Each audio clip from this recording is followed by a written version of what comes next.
Thank you very much, and good morning to your listeners. Ghana will be affected by climate change, and this is important because Ghana is an agrarian country, and we also depend a lot on the forestry, and then also a lot on energy. That's the natural forms of energy. And so with climate change, what we've noticed is that the sea is rising by about 1 millimeter every year. So in the next 30 years, we are thinking of about 5 plus centimeters of increase. And we also have the shoreline being washed away because of climate change.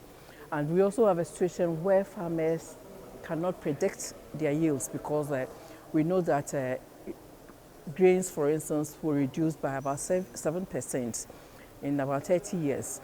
And so these are very issues that confront us as workers of Ghana. And so together with government has ratified the United Nations Framework Convention on Climate Change.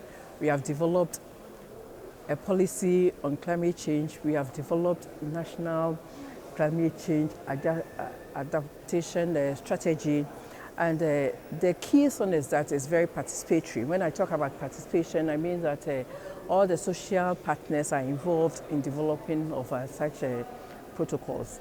And we're thinking of developing a framework of resilience where we'll minimize the effect of climate change, especially to the very vulnerable in society, meaning farmers and people who depend on the land, fisher folks and all that.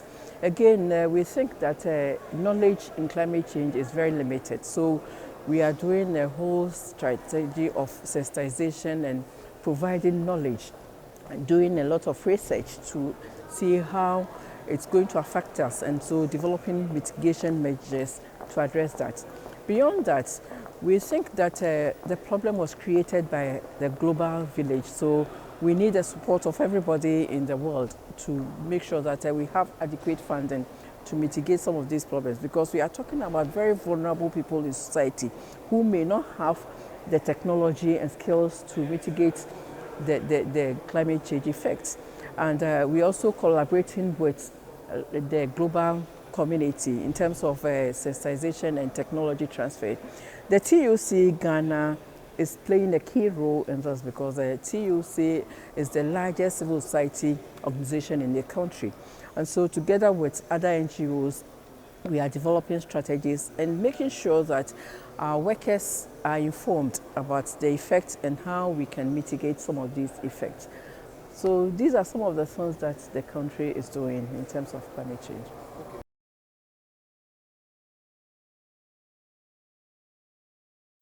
Well, fortunately for Ghana, the whole state is concerned about climate change.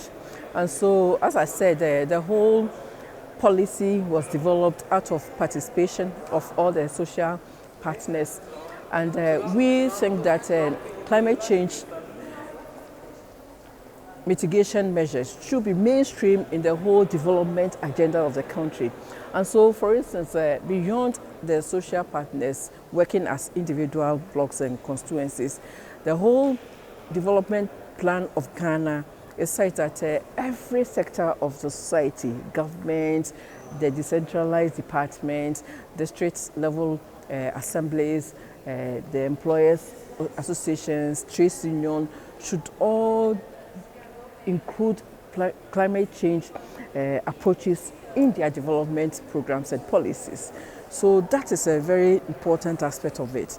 And we started discussing climate change effects in 2006.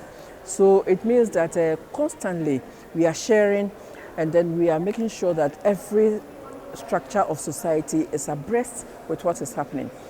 The good thing is that because of our objective of working with other international bodies, the UNDP is helping Ghana in the form of learning strategies and also developing research materials to help the population to ensure that we are well informed.